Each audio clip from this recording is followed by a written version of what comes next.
Hi, my name is Travis Funk. I'm with the Medicine Hat Police Service. Today I want to talk to you about my experiences as a police officer and my shift in perspective.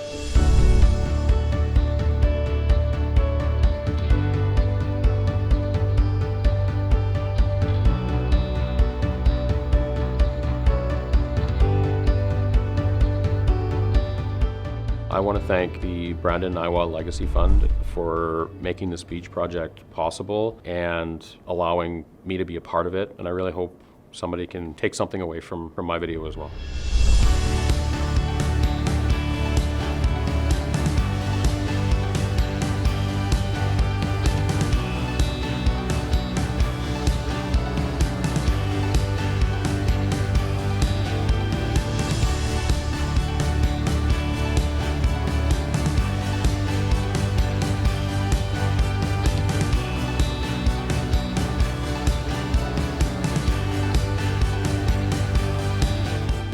I've been a police officer with the Medicine Hat Police Service for 19 years. During that time, I've had many different experiences and been exposed to many different situations. All of those experiences have led me to where I am today, and I'm going to talk a little bit about what that's been like for me and specifically that shift in perspective. Since 2003, since I started policing, there's been a lot of different changes in policing. For instance, the volume of mental health calls has increased and become more complex. The amount and types of drugs that are in the community and in society have changed, have become more dangerous. And because of all of that, policing has had to evolve, and we've had to change how we police. For the most part, I think we've done an okay job at it, and I'd like to think that we still have room to grow. Those experiences helped me gain confidence in those types of calls. And as I grew and evolved as a police officer, it really led me to 2016, which I identify as the start of a turning point for me. My time in policing up until 2016 was mainly based in enforcement, enforcing the laws, criminal, provincial, local laws. In 2016, a lot of that changed for me when I started in the police and crisis team, PACT. PACT was about relationships, community, helping people, and trying to identify how to help people in a way that they wouldn't require policing intervention anymore. We were trying to get to the root of people's problems and try to get them the right resources and the help that they needed. In 2016, I started the PACT program, and to give you an idea of what PACT is, it's a formal partnership between the Medicine Hat Police Service and Alberta Health Services. The partnership with Alberta Health Services was the one that seemed to be the best fit for us in trying to get the right resources for people and help them through whatever they were experiencing in their lives. A couple of years after I started PACT, I also started another program that is no longer in existence, but it was called ACT, Addiction Crisis Team. And that team focused specifically on addictions in the community. So during all of this time, from about 2016 to 2020, I had the opportunity and privilege to work with fantastic people in the community, very passionate people in the community, and that included doctors, psychiatrists, nurses, therapists, counselors, psychologists, social workers, even government workers, support workers, and these people all demonstrated a level of passion that I hadn't seen before. And I took that opportunity to take all of that information in and let it soak. And what it did is it started a change in me that I never expected. I started seeing people's situations from a completely different lens, and it helped me see another side. My policing career had been about enforcement up until that time. So we had one tool: lay a charge, arrest, lay a charge, and hopefully things fix themselves. By joining up with the community and forming PACT, I had the opportunity to sit down with people that were experiencing crisis situations, mental health concerns, whatever challenges were in their lives, and they were interacting with police. And I had the privilege of talking to some of these clients and getting to know them and getting to understand what was going on for them in their lives. And it really became about what happened to them. What happened to them that got them to that point in their life. Up until that point, my thought probably was, what's wrong with you? And I know now that that's not the way we have to look at people. People have had experiences in their lives, and generally it's not their fault. So this shift in perspective for me was instrumental in my life, in my work as a police officer, and I believe it's helped me become a better police officer, looking at people differently and asking what's happened in your life that's gotten you to this point. For me, the PACT role has been influential in my life, and the impact was so great, and my shift in perspective was so drastic. I used to tell community partners that I had been social worked over, not necessarily social work alone, but I really believe that's true. I spent so much time with community partners. I spent so much time with those professionals, those passionate people in that field, that my perspective completely changed on the human experience. It changed so much, in fact, that in 2019, I decided to pursue some further education. I went into graduate school and pursued a master's degree, and that continued to enhance my ability to look at people in a different way. I use that education every day when I interact with people, when I interact with clients, when I go to a call. That education has helped me immensely in talking to people, listening to people, understanding how their experiences have impacted them, and seeing people from that lens of what happened to you to get you to this place, and then to move forward. How can we help you today? And what can we do to make you feel better today? What can we do to help you connect with someone? What can we do to get you resources that you need? What do you need, and how can I help you in that type of situation? I've had so many different experiences that have got me to this point that I feel like I'm in a much better place to help people and interact with people when I'm called to their homes.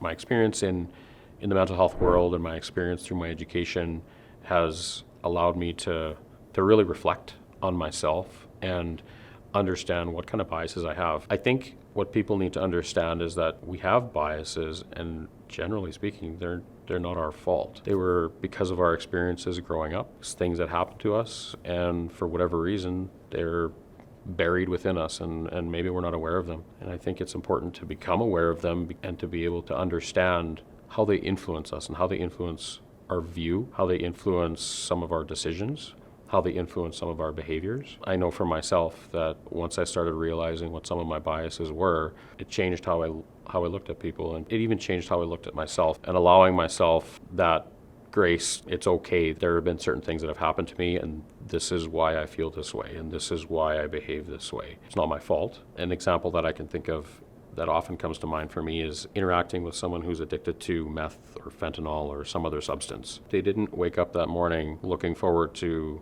using their substance of choice. They didn't grow up thinking, I think I'm going to be addicted to meth when I grow up. That was never a choice. It was never on the table. There's something that happened, and there's a reason why. There's a reason why life took them down that path. I feel strongly about understanding why that happened, and there's different ways of looking at it, for sure. In my experiences, especially in policing, there's often a reason that we can detect or we can look back at history and understand why.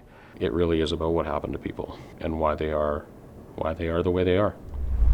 My awareness of my own biases really happened through self-reflection, and believe it or not, there's online tools to look at and to use to determine if you have any implicit biases that you're really not aware of. For me, through the process of self-reflection and looking back at my life and looking back at how I grew up and looking back at my environment, my socioeconomic status when I was growing up, my family, all my experiences, it really helped me start to understand why I was thinking in certain ways, why I was behaving in certain ways. And I think once we can bring that into awareness, at least we're aware of it. We may not necessarily be able to change it.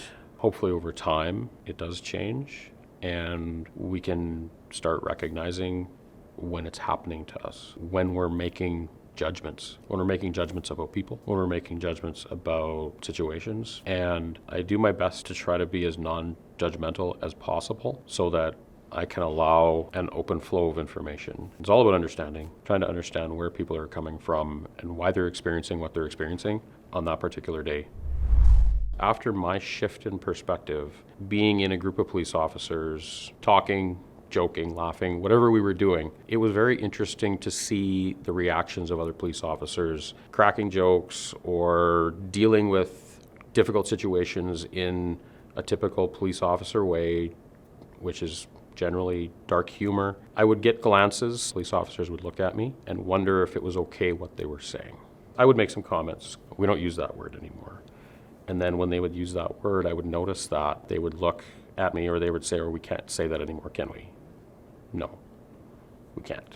I never set out to change policing culture or change the way people think. I didn't shove it down anybody's throat. I allowed people to make adjustments on their own. People started to look at me as someone for guidance on how to handle certain situations or how to manage certain clients and what to do with certain clients or how to interact with certain people. And they asked me to take the lead on a project that we're working on within the police service, and that being the Health IM app.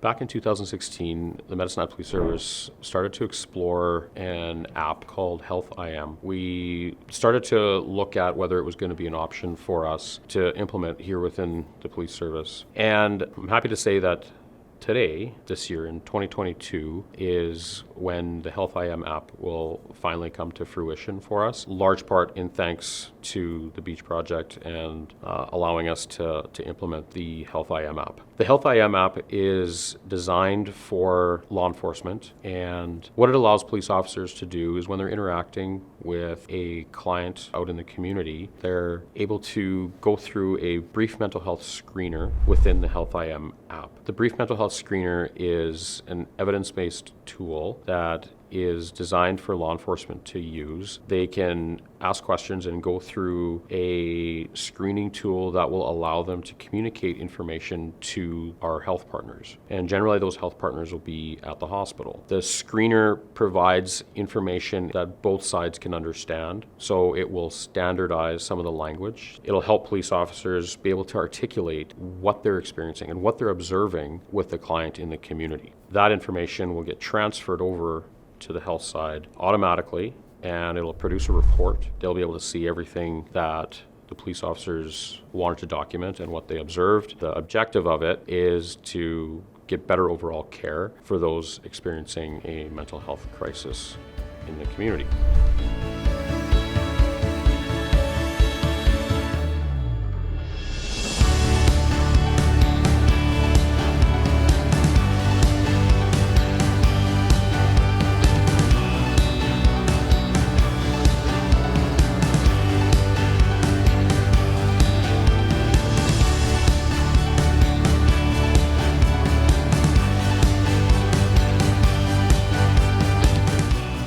Couple of months, we'll be deploying the Health IM app to all of the police officers in the Medicine Hat Police Service. This isn't unique to Medicine Hat. It is a provincial initiative as well.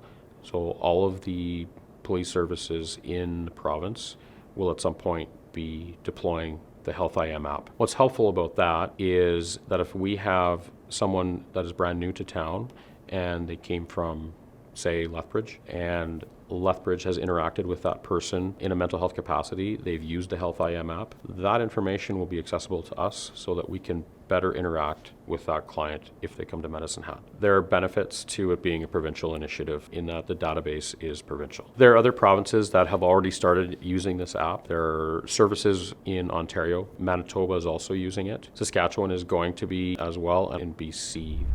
Currently, when we interact with someone with a mental health crisis and we apprehend them and we take them to the hospital, it's up to the police officer to document the information, usually handwritten form and a handwritten document, and we pass that on to the triage nurse or the head nurse or whoever we can get a hold of and try to convey as much information as we can. So it's really up to the individual officer and how much work they want to put into that. The benefits of the Health IM app is by going through the screener, and it'll standardize the information that we're passing on, the language that's being used. Both sides will understand the language, and it'll produce a report, and that report is consistent. So regardless of which officer brings that person to the hospital or wherever they're bringing that person, the report that's produced on the other end is going to be the same and produces the same kind of output, the same kind of information. So once both sides start getting used to what they're looking at and what they're seeing, it'll greatly enhance our ability to provide proper care from both sides for our clients. The great thing about the app is that there are help options available. There's language in there that the officers haven't used before or haven't seen before. There's help menus available and an easy way of learning what some of that language means. So in getting the app rolled out to all of the officers, it'll be training specifically based on how to use the app, the benefits of the app, how it's going to support them in their work. I think a natural byproduct of that is they're going to learn a little bit more about mental health, especially some of the language that's used to describe some of the observations that they're making. For the person that is maybe in the back of a police car or in their home with police when we're interacting with them, and the officer pulls out their phone to go through the screener on the app. I think the benefits to that client specifically are going to be for the officer to really ask the right questions. And once the officer is asking the right questions, then that person can then share what they're experiencing. That way everybody involved has a better overall understanding of what that person is experiencing. There's benefits to police, there's benefits to health, but there's also benefits to the client so that we can better establish the best course of care once we have the right information and the best overall information. Some of my concluding comments today are really about judging a book by its cover and the problems with that. Seeing people a little bit differently in a lens that allows you to understand that there's something that happened to them, maybe that's causing them to behave in certain ways. So when we judge a person from the outside, it may not necessarily be representative of what's going on in the inside for that person. I know that that's been my biggest change when I see someone's behaviors or actions or things that they're saying or doing. It's really about why. Why is that happening? And how can we help that person so that they're not experiencing that so strongly that it's causing whatever the actions or behaviors are?